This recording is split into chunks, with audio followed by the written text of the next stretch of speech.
Bu, udah kita jangan bahas organisasi. Faktanya adalah karena saya berkeinginan memenjarakan Pak Roy. Intinya itu aja. Saya berkeinginan memenjarakan Pak Roy. Itu aja intinya, Bu.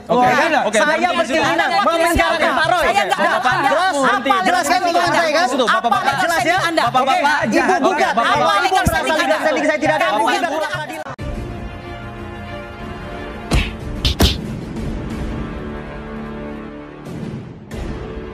Assalamualaikum warahmatullahi wabarakatuh. Kembali meledak, Ibu Kurnia, pengacara Dokter Tipa, tak bisa menahan emosinya sahabat dalam sebuah debat panas di TV nasional saat melihat bahwa yang ada di depannya ini adalah orang yang melaporkan dirinya dan para gerombolannya. Ia berdiri emosi menunjuk-nunjuk di mana Waketum Peradi saat itu menjadi lawan debatnya dan berteriak lantang seolah tak terima disentuh hukum. Ia mengejutkan. Kurnia berdalih bahwa sebagai pengacara ia kebal dari pelaporan hukum karena merasa sudah membela kliennya dalam kasus ijazah Jokowi. Bahkan dengan nada tinggi ia mengklaim sudah 2 tahun berjuang demi kebenaran. Tapi pertanyaannya adalah apakah menjadi pengacara lantas membebaskan seseorang dari tanggung jawab hukum jika yang disampaikan adalah fitnah dan ujaran kebencian? Karena itu, Waketum Peradi di dalam forum tersebut menegaskan bahwa tak ada satupun yang kebal hukum di negeri ini. Untuk lebih jelasnya, mari kita saksikan bagaimana debat yang awalnya tenang berubah menjadi panas, hingga presenter pun terpaksa menghentikan acara karena situasi yang nyaris tak terkendali. Terhadap yang saya laporkan ini kan adalah dugaan penghasutan 160, kemudian Jongto 28 ayat 2 Undang-Undang ITE. Nah, artinya karena proses pemeriksaan sudah naik ke tahap penyidikan, artinya kami sebenarnya meminta kepada para terlapor ini adalah untuk mengikuti hukum aja. Ya, artinya apa yang mau disampaikan kepada publik sebaiknya disampaikan saja ketika nanti pemeriksaan di kepolisian. Karena kenapa? Inilah waktunya, kalau memang Anda bilang Anda itu benar, inilah waktunya Anda bisa membuktikan nanti pada saat pemeriksaan di kepolisian. Dengan cara apa? Melengkapi seluruh pertanyaan daripada penyidik. Kemudian agar berita itu berimbang, ya kan, ketika semua informasi telah diberikan kepada penyidik, harusnya para terlapor ini menunggu, tidak lagi koar-koar menyampaikan informasi-informasi yang menurut kami akan membuat bias masyarakat gitu. Jadi saran saya kepada para terlapor harusnya ketika jelas, ketika polisi menaikkan suatu proses dari tahap penyelidikan ke penyidikan dianggap sudah ada peristiwanya. Ya, polisi nyampaikan sudah ada peristiwanya. Nah, tapi kalau kita bilang belum ada peristiwanya ya kita bingung. Oke. Kan begitu. Tapi terkait tadi yang dikatakan Mas Roy, perbedaan perlakuan antara Pak Jokowi misalnya diperiksa di Solo dan lain sebagainya, padahal indikasi untuk diperiksa di Solo gitu tidak memenuhi syarat begitu. Iya. Nah, kalau itu saya rasa ya artinya ginilah. Banyak hal-hal yang artinya bisa diakomodir oleh polisi untuk memudahkan suatu proses. Ya, untuk memudahkan. Tujuannya itu kan untuk memudahkan. Kalau polisi bilang, Pak, kami harus periksa Bapak di rumah, ya kita ikuti saja. Kan gak ada masalah itu. Itu bukan request atau permintaan menurut saya. Tapi kewenangan kepolisian ketika naik dari tahap penyelidikan ke penyidikan, itu polisi sudah punya full power untuk melakukan semuanya. Artinya dalam hal pemeriksaan, kemudian mengusulkan pemeriksaan itu sudah kewenangan polisi. Jadi jangan kita batasi gitu loh. Ya kan? Tidak Pak Jokowi saja, banyak orang-orang yang juga diperiksa di luar Polda kok. Gak ada masalah itu. Yang penting polisinya berwenang ketika memeriksa orang itu memang wajib harus tepat diperiksa. Jadi itu mungkin aja. Saya jawab sedikit ya. Karena kebetulan hari kemarin itu mulai Sabtu, Minggu, Senin itu saya kebetulan ketemu Pak Jokowi di kediaman. Jadi memang Pak Jokowi itu dalam proses penyembuhan dan diobservasi oleh dokter. Ya, jadi saya pikir ini hal yang teknis yang tidak perlu kita perdebatkan gitu loh. Siapapun bisa diperiksa dimanapun. Betul. Sesuai teknis penyelidikan atau penyidikan dari pihak kepolisian. Bang Silvester bertemu langsung dengan Iya, saya bertemu langsung bahkan 2 hari ya berturut-turut ya. Hari Sabtu sama hari Minggu. Dan memang lagi diobservasi gitu loh. Jadi dan menurut undang-undang nggak jadi masalah, terus kenapa harus kita permasalahkan gitu loh. Yang harus kita permasalahkan itu menurut saya ya kan, bahwa teman-teman ini menyatakan ijazah orang palsu, tapi nggak pegang bukti ijazah palsunya mana atau ijazah aslinya mana. Oke. Dan yang diteliti Tidak ada pembanding. ijazah itu hanya kopian atau foto dari sosial media. Yang menurut saya sampai dunia kiamat pun tidak akan menjadi barang bukti. Oke. Ya, karena apa?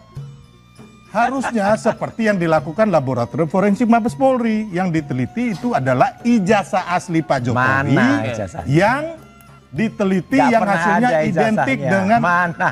ya saya ngomong dulu, Anda nih sering menyela. Loh, ini tadi juga nyela kok. Ya kan? Jadi intinya bahwa Namanya yang acaranya asli sudah itu terukur. sesuai Hasil. dengan Kan sudah ada tiga penyitaan ijazah. acaranya. Ya, sudah ada penyitaan di situ. Masa yang Makanya disita kemarin fotokopi? ini disita lagi oleh Polda Metro Jaya. Jadi kita biarkan teknis-teknis penyelidikan atau penyidikan ini berjalan. Kecuali mereka melakukan kesalahan, silakan digugat.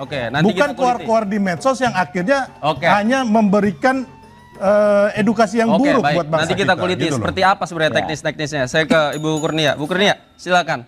Bismillahirrahmanirrahim. Assalamualaikum warahmatullahi wabarakatuh. Waalaikumsalam. Sebelum saya mulai, saya mau kenalan dulu nih. Siap. Rupanya inilah bapak yang bernama Le Cumanan itu Iya, ya. terima kasih, Bu. I think that you kind of very handsome man ya. Tapi sayangnya bertemunya di tempat yang nggak tepat ini ya.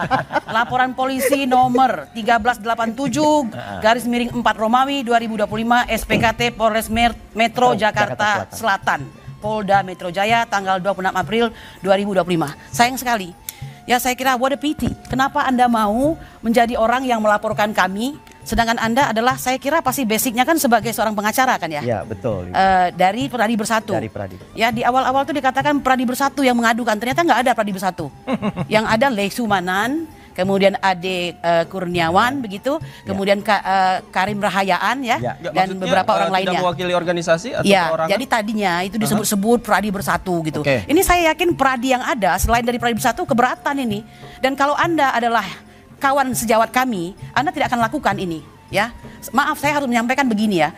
Dalam kita menegakkan hukum, Anda harus paham siapa orang yang bisa Anda laporkan, siapa yang tidak. Ya, Anda harusnya dalami dahulu perkara ini. Anda harus tahu TPUA itu sudah berjuang 3,5 tahun. Ya, 3,5 tahun dalam perkara ijazah palsu. Jadi kami ini adalah petugas yang bekerja untuk menegakkan hukum. Bagaimana mungkin petugas yang menegakkan hukum melakukan pelaporan di Bareskrim, tiba-tiba Anda laporkan. Padahal Anda tahu ada undang-undang yaitu perlindungan saksi dan korban.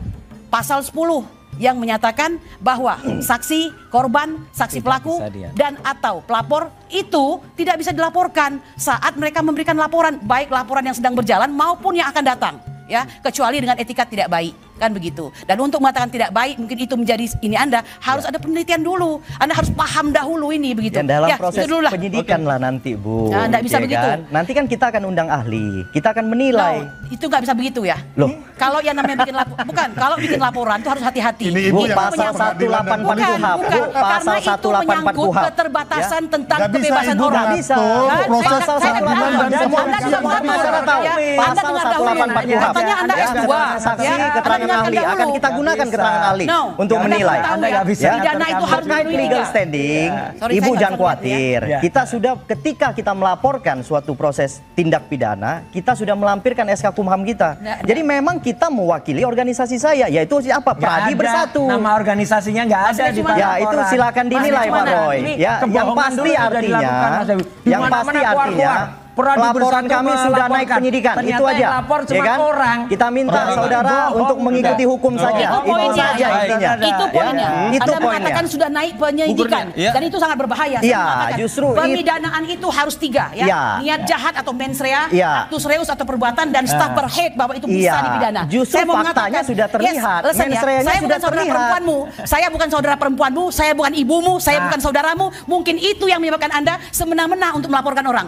Dan jangan lupa ya, laporan ini dilakukan sebelum Pak Jokowi melakukan laporan. Ya. Anda nabok nyilih tangan. Kok mau-maunya bawa organisasi Anda di situ? Saya tanyakan, kenapa Anda mau?